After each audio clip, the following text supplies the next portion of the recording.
Hello and welcome. I am Zerbraxi. The toxicity out here, the nuclear fallout, it's so thick. Pokemon fans, they're just overwhelming toxicity is just getting to everybody. Still mad about the PS2 trees in Sword and Shield. No national decks. They're so toxic. Oh no. I think the fallout's getting a little too thick. They say that if you stay out here for too long, you'll become a Pokemon fan yourself. I can't be having that. I gotta get back inside.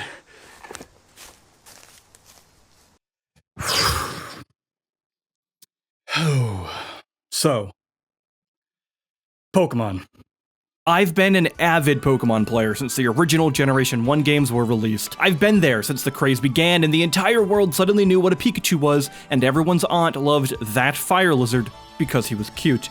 I remember playing through Pokemon Blue for the first time and picking Squirtle as my starter solely for the fact that I thought your starter had to be the one on the box art. Yeah, I was kind of a stupid child. Despite being an almost lifelong fan of the series, I still have had some issues with Game Freak and Nintendo. The Generation 2 games, especially Crystal and the Heart Gold and Soul Silver remasters, are my favorites in the series and some of my favorite games of all time. Pokemon Platinum is also phenomenal, and Generation 4 in general might just be the best games in the series despite my personal fondness for Gen 2. But like I said earlier, I have some issues. Pokemon X and Y, while an absolute blast, really started to change the game in a way that I couldn't say I loved.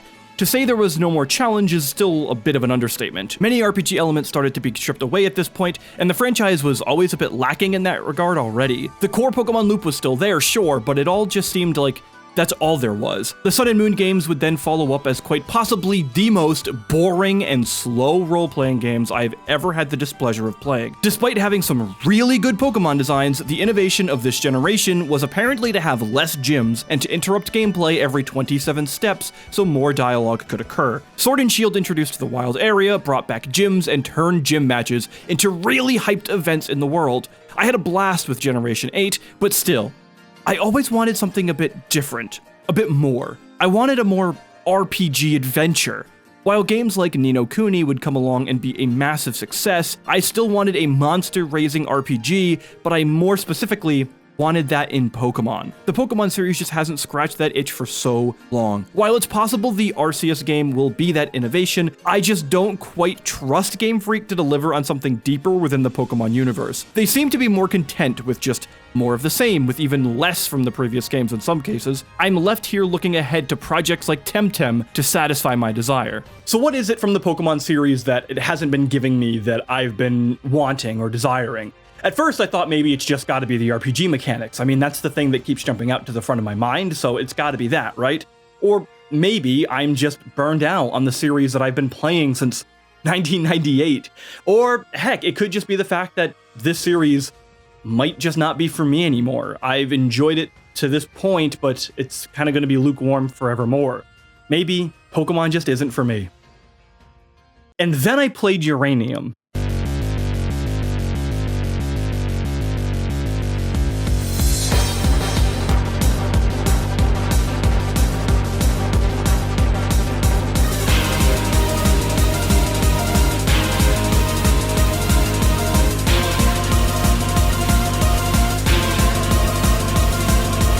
Have you ever had that moment where you want something as a fan and, out of nowhere, your exact desires get announced or released? I'm pretty sure most Metroid fans are feeling that right now, since Metroid Dread and Metroid Prime 4 are on the way to scratch every itch possible for that fandom. Fans of old World of Warcraft had that exact same moment after years and years of pushing for classic servers. World of Warcraft Classic was finally announced at BlizzCon, and so much of it was exactly what players had been craving. 2D Sonic games had had that as well, since their fans for years were begging, and out of nowhere, Sega announced Sonic Mania, which was also headed up by Christian Whitehead, famous for his Sonic fan games who had built up a reputation in the community. Sometimes though, the thing that you want just isn't made by the people you'd expect. Sometimes it's up to the fans to take matters into their own hands. I already had the conversation in my AM2R retrospective about why fan games should be embraced more, and if there's a franchise that knows about fan games though, it's Pokemon.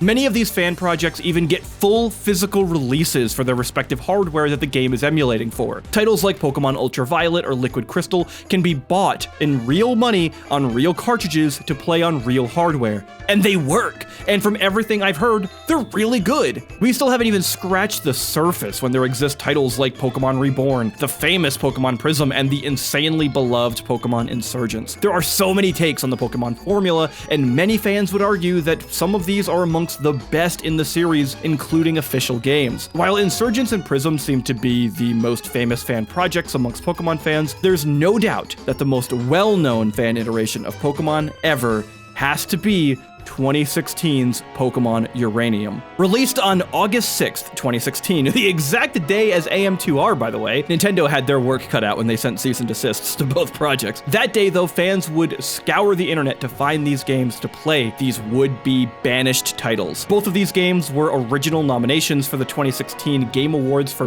Best Fan Game category, and then they were quietly removed with no word. Seeing as my last video was AM2R, I think it's only fair and fitting that we dive into Pokemon Uranium to see if all the fuss was well earned. So let's do it like Ash Ketchum. Grab a hat, turn it back, and let's get ready to go on an adventure in the world of Pokemon. The game starts inside a nuclear reactor that is currently in a meltdown as an unnamed character seemingly runs to save something special only for the whole facility to explode and killing everyone left inside. Alright. Guess it's gonna be one of those adventures. Be safe, kids. The narrative of a Pokemon game is always pretty light, and for the most part, Uranium is still in that same camp. There's not a lot to go over here, but here's what is there. You start the adventure as being able to choose between a boy, a girl, or a more androgynous pick. Your story in the world is that of a trainer who has lost their mother to a nuclear disaster. The father is mostly out of the picture due to overworking themselves to keep the region of Tandor safe. You become a Pokemon trainer because, well, there'd be a whole lot less a game if you declined, and you go out with your friend Theo to explore the world and to catch as many Pokemon as possible. The person who gets you into this mess is Professor Bambo, who is super weird, but also tends to be your guide through much of the plot. His name, Bambo, is clearly an inspiration of bamboo, which lines up with the Pokemon tradition of naming all of the professors after wood and plants. Another professor that shows up later down the line is Cypress, just to make sure that you know that if your name isn't a wood pun, there's no way you're gonna get a PhD in this world. Further and further into the game, you'll discover that nuclear reactors of the region are having meltdowns, and as a miner who hasn't even had their voice change yet, it is your job to step in and investigate before the world ends with a nuclear holocaust. I guess I'm gonna need way more than a helmet for this. Safety first. The largest element of Uranium that truly sets it apart from so many other fan projects is the Pokédex. Housed in this one experience is a total of 194 Pokemon. The catch, though, and this is seriously incredible, is that 160 of those Pokemon are brand new creations. 160! To put into perspective why that's so impressive, other than the fact that it's 160 Pokemon, is that this number makes this more Pokemon than any official entry in the entire series. Generation 1 introduced 151 creatures and was only topped by Generation 5's Black and White games, which introduced 156 new Pokemon. 160 is over double the amount of new Pokemon X and Y brought in, and just barely under double of what Sun and Moon brought in with 88 Pokemon, and Sword and Shield with 89. What's even better is that so many of these designs are unique and fun. Almost every one of the 160 feels like they belong right next to all the other 900 official Pokemon that we have as of the recording of this video. The new early route bird evolution line might seriously compete as my favorite set of birds in the series. Barul's line is one that I fell in love with early on and kept for the entire game. Felang, Felunge, and Feliger are wonderful normal types that sit perfectly next to the Meowths of the world. There's even some clever ways that Tandor ties itself to the Pokemon world at large by having cousins of mainline entries, similar to how the official series has added new other existing forms. Mareep, Flaffy, and Ampharos are Generation 2, for example, and some of my favorite Pokemon, and when I stumbled upon this Bastion Pokemon, I couldn't help but grow attached immediately. It's a cousin Pokemon to Mareep, and while Mareep is an electric type, the Bastion Bashjaff, and Barriet Pokemon are all dark fighting and were seriously staples of my entire journey. Some other standouts would have to be Minion and Villucard. These dark poison types are wonderful and have this humanoid bat thing going on that perfectly represents their Dracula-inspired designs. Their ability Bloodlust, where they restore health every time they deal damage, is also perfectly fitting. Uranium also loves to play with fun typings, like Tikiki, for example, who starts off as a pure grass type only to become a grass fire when it evolves into Freaky Tiki. Yeah, the Pokemon names in this game are pretty dang good. The absolutely king name, though, the best names of any Pokemon in the entire universe, has to be this water steel fish line. It starts off as Frynai, clearly a fish kunai Pokemon. It evolves into Sidene, and then finally into the wonderful Daikatuna. The first time I saw these three names back to back next to one another, I was laughing for a solid couple minutes. If you think it's only new Pokemon the game gets some love to, then no, that's the cool part. There's more. Pokemon Uranium doesn't just bring in more new Pokemon than any generation ever, just want to remind everybody of that, but pre-existing Pokemon also get some love. If the meme Pokemon himself, Dunsparce, levels up while knowing the move Skyfall, then it evolves into Dunseraph, a dragon-flying beauty that makes me even more conflicted now about whether I love or hate Dunsparce. There's even a new evolution called Nucleon, a member of the new nuclear type Pokemon. Oh yeah, actually, this game also adds a new Pokemon type as well. You know, for many years now, Pokemon fans have been calling Game Freak pretty lazy, and I've been kind of back and forth on where I stand on that, but if we look at Uranium compared to the mainline games, at least just in terms of the additions and the Pokemon designs, then yeah, the work that they do in Pokemon Uranium versus the mainline entries, it does make Game Freak look a little foolish.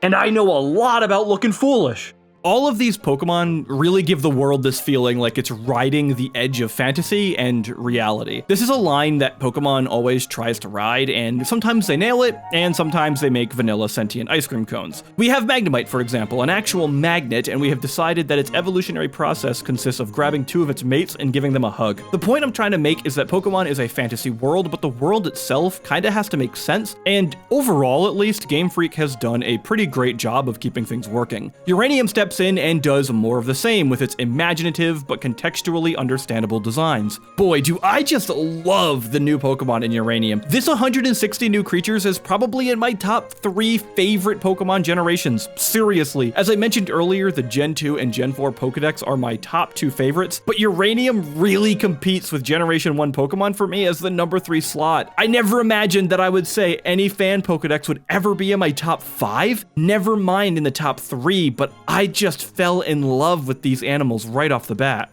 Why am I still wearing all this crap? Jeez. I mentioned a new Pokemon type, so let's check that out. Since the theme of Uranium is nuclear radiation and Chernobyl-level meltdowns, some animals in the world have become mutated and are now radioactive due to the insane increase in toxicity spread across the area. Oh, well, I guess I better put this back on.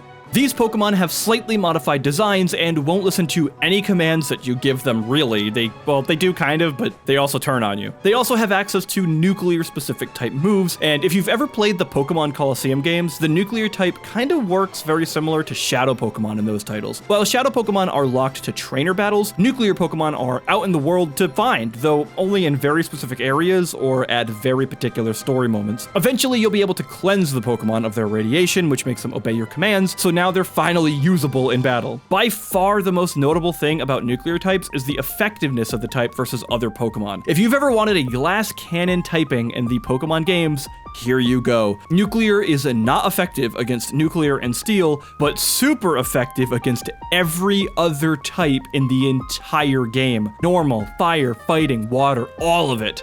This is pretty overpowered, and battling this type becomes even more terrifying if any of your Pokemon are dual types, since it now means that they are immediately quad weak to nuclear. However, the catch is that the nuclear type is also weak to every single type except itself. This really does make both using and fighting nuclear Pokemon a genuinely stressful time. Whichever side of the battle you're on, there's always anxiety running through you to make sure that you plan around each and every move. I'm not sure how this would realistically work in a competitive environment, but in terms of a single player playthrough, this is a shakeup that the Pokemon formula needed, and it worked really wonderfully here. The base idea of nuclear typing isn't new though, like I mentioned. They are more like an iteration of the Shadow Pokemon idea from Pokemon Colosseum and XD Gale of Darkness. Whereas the mainline franchise has completely ignored that mechanic entirely at this point, it's refreshing to see Uranium take some old ideas and build on them. Now, something that Uranium definitely should have built on more of though was the double battle UI. This has to be either a limitation of RPG Maker, which Pokemon Uranium was built in, or it just has to be a problem that was too annoying to fix, because there's no way that someone looked at how many problems exist with a double battle UI and thought, yep, it looks good to me. These two Pokemon sprites being completely on top of one another like some act of Cirque du Soleil looks totally fine to me. Absolutely. Sometimes it doesn't even look like these sprites are offset from one another, like at all. The second Pokemon name covers the XP of the first one and the frame rate. Oh boy, the frame rate. In my AM2R retrospective, I commented that I genuinely wouldn't have known if that was a fan game or not if it was brought to me to play. It was so smooth and aesthetically similar to everything, and it felt like a top-notch 2D Metroid game all in all. Pokemon Uranium has game design down, for sure, and there's even more praise coming its way. Technically though, wow, this wasn't done cooking. First things first, if you try to run this in full screen, you'll get this really awkward pixel line goobly gop across the edge of certain sprites. It's horrible to look at, so full screen is out. And we haven't even gotten to the frame rate yet. There's also a really big bug in the game that I stumbled across. Sometimes when a Pokemon levels up, they can learn a new move, right? Sometimes they already know 4 moves and you need to unlearn one to make room for more, which always leads to the stupidest, most convoluted set of prompts in every Pokemon game ever. Anyway, if the move that you try to unlearn is an HM, which HMs can't be forgotten, the game doesn't let you pick another move. Instead, you're told that you can't unlearn HMs,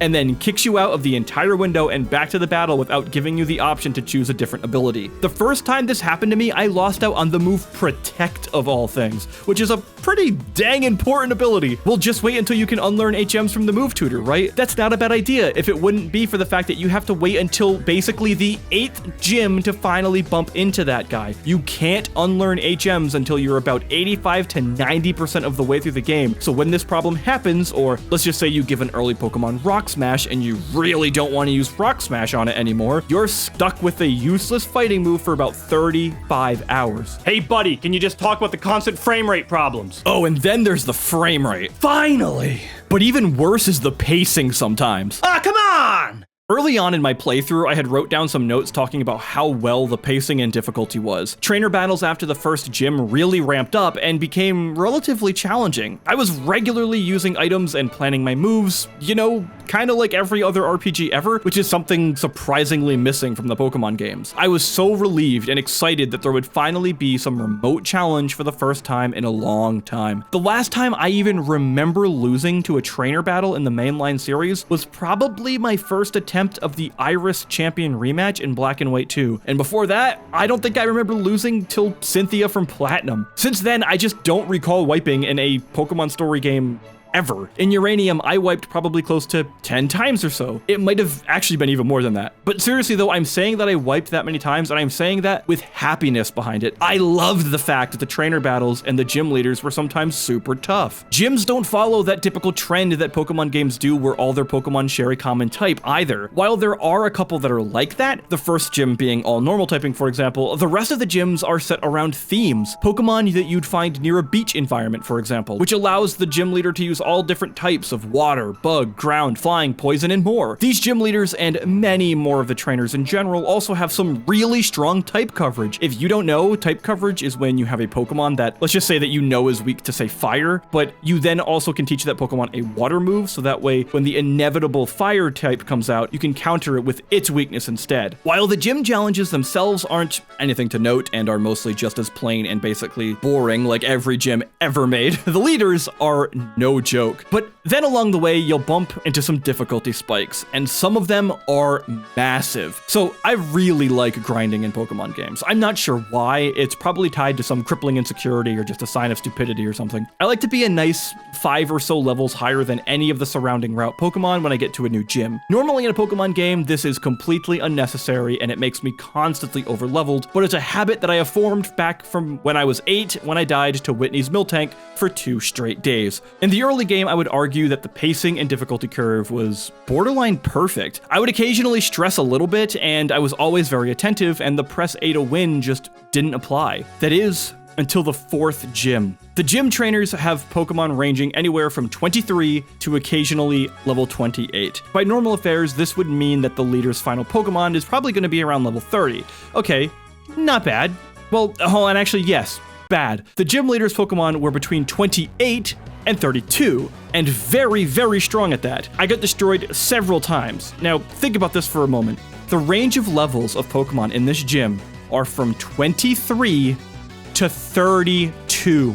9 levels worth. So just go grind for half an hour or an hour to catch up, right? Well, the surrounding route, which is the only available route, by the way, because at this point in the game, you are brought to this area by a cruise ship that drops you off with no way back. The surrounding Pokemon are mostly level 22 and 23. I was getting about 2 to 3% of my XP bar per battle if I was lucky, and to even just get my Pokemon to a nice even level 30 would have taken me hours and hours and hours. So I thought, okay, let me just go try fishing and see if there's any good Pokemon in the water. Nope, about 50% of the time, I would end up fishing up a level 15 Magikarp. Thing is, I really get what they were trying to do. I really do. They wanted to make sure that the random encounters were always slightly lower level than you, and the trainer battles and the gym leaders specifically were always a little higher than you. This would make it so that way the gym leader battles and the trainer battles, you'd have to be a little more thoughtful to. You'd have to have a little more preparation and a little more foreplanning. And honestly, that does make for better gameplay. It's really more fun in general than a lot of what you typically get in a Pokemon game. I get that. But this moment in Gym 4, this massive spike here that I first ever witnessed, it almost killed the entire experience for me. I almost stopped playing at this point. If it wasn't for the sunk cost fallacy that I was already 15 or so hours in, I probably would have stopped, but I had to keep going since I was already that far into the experience. And then we have gyms 5, 6, and 8, which are all really well paced, and it feels really good, and the challenge is there, and I feel like I'm just out of reach, but I can make it.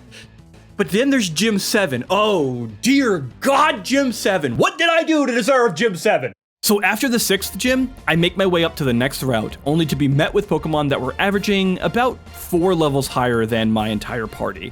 Again, I really grind a lot in Pokemon games, so this never really happens to me. Clearly though, the game was trying to tell me that this was going to be a bit of a jump, so I spent an entire evening, 5 straight hours of grinding out my party just to get all my Pokemon to levels 43 to 44. I finally feel safe enough to move through the cave, I walk into the next route, fight a trainer battle, and this dirt wagon throws out a 47 Glaceon. Why? I just spent 5 hours playing catch up for you only to what, slam me back down? Okay, I thought. This is the game still wanting trainers to be a bit higher than me so that this Glaceon seems like the outlier. So the gym trainers are probably going to be around the same level, with the leader being probably around 48 to 52. I found the pattern here, so I'm just going to grind out this new route next to town where the Pokemon are now levels 35 to 36. Rad.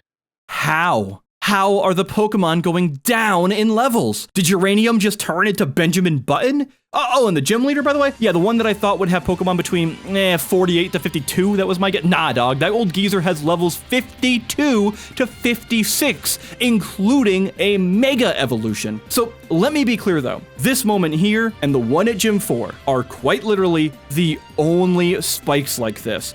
From what I've read from loads of people online who have been able to actually play through Uranium, it seems that this Gym 7 moment is the wall of the game. It's easily the hardest part of the entire journey, but once it's done, it's done. and you feel so good. That emotion that rushes over you when you overcome a massive challenge in a video game will never get old. It's a high that almost no other activity can match. And for that reason, as much as this is clearly bad pacing, and as much as I just complained about these problems, I would still rather have this than the insane, mind-numbing ease of the modern Pokemon games. Oh, toxicity is back, boys! For real though, the reason I spent so much time on this topic of pacing is because my problems with Uranium are mostly due to the pacing of the difficulty, but not the difficulty itself. I've not felt this feeling of accomplishment from a Pokemon game in probably a decade. The idea that Pokemon needs to be easy because it's for kids is just something I will never understand. When you talk to people who are adults now, who played Pokemon when they were kids and younger, they will usually refer to the older generation Pokemon games as more difficult to the current. Makes sense, they were kids, right? They just weren't good at games. But then when you go back and play them, as I have myself, they are. The older games are pretty tough. Are they super tough? No, not really. But if you compared them to X and Y or Sun and Moon or Sword and Shield, then yeah, they are harder games. The design of Pokemon has shifted away from that. And to a degree, that's fine. But the lack of options for the player is just so surprising. Let me have a hard mode. Do what Pokemon Uranium does and allow me to use a built-in Nuzlocke mode. I loved my time catching Pokemon in Sword and Shield, and it was genuinely a fun experience. Yet I never once felt this moment of accomplishment the entire time, and I very much think that Pokemon can have its cake and eat it too. While Uranium misses the mark in terms of pacing, like pretty badly, the fact that there's moments of difficulty and the feeling of overcoming obstacles exists is something that I truly appreciate. Circling back a little bit, I want to close on a couple things that Uranium does that are incredibly simple that I think the mainline series could learn a lot from. The first of which, Sword and Shield has already kind of started making strides towards: HMs. A lot of people hate HMs since they are required for narrative progress while locking a move to your Pokemon that they can learn to that specific HM, and they're stuck with it forever. This definitely feels really crappy and has led to the use of HM slaves, a Pokemon who can learn 4 different HMs that are used for nothing more than that. However, the principle behind having Pokemon moves that can also have an effect out in the open world is a cool one, and some of the exploration through HMs can be satisfying. It's just that the cost tends to be higher than the reward. After the 4th gym in Uranium, you'll meet a guy named the HM Tinkerer, who complains that HMs suck and that Pokemon shouldn't be slaves. Clearly a nod to HM slaves. What this person does is provide you with equipment to the player that they can use in place of HMs so that your Pokemon don't need them. For example, you get a boxing glove that can mimic Rock Smash, a surfboard that emulates surf, and more. It's a pretty cool feature that allows some of the classic era Pokemon puzzles and exploration to exist without having the nonsense problems of HMs. Let's also talk about Legendaries, because running into Legendaries in Pokemon always feels intense. Usually legendary encounters are the only real bosses that are actually Pokemon themselves. Uranium actually has Pokemon boss battles with Pokemon specifically, and they rock. These moments are incredibly tense. There's new music for these encounters, and the Pokemon are usually significantly higher level than anything around you. It feels like a boss. It's moments like these that remind me that Pokemon isn't just a monster raising game, but has also been a JRPG. I've always been so desperate for the mainline series to embrace more RPG mechanics like this, and while I guess raid battles are Game Freak's solution, those have their own set of problems and don't connect to the single player experience. I know people give Game Freak a lot of crap nowadays about not innovating on the formula enough, but Pokemon Uranium shows that your innovations can be small, fine touches. Sometimes iteration itself leads to progress that your player base wants. Uranium isn't perfect by any means. Its frame rate is a constant problem, pacing can be really miss, but at its core, it is a Pokemon game. And it's one of the best that I've played in quite a while, and is probably in my top 5 Pokemon games as a whole, if not my top 3. You know, while the mainline series might not scratch my every itch, it seems at least that the fans are genuinely making known what they're hoping for from the series, and with games like the Pokemon Arceus game and Temtem coming along the way, then perhaps all of this will just push the Pokemon franchise forward and we'll get better games out of it. Honestly, after playing something like Uranium 2, it really makes me want to dive into the other Pokemon fan games like Prism and Insurgents especially. Maybe we'll talk about those one day. My final message to you Pokemon fans out there is to just stop being so toxic and ridiculous. You know if you're one of them, and I don't know how to tell this to you, but the Pokemon fan base is kind of like a laughing stock to the video game community as a whole. I just want to let you know that. And a lot of it is because of this over-aggressiveness towards Game Freak. Be honest, be critical, but just be real and be genuine and be just a normal, decent human being with your feedback. And just don't be ridiculous. I know a thing or two about being ridiculous.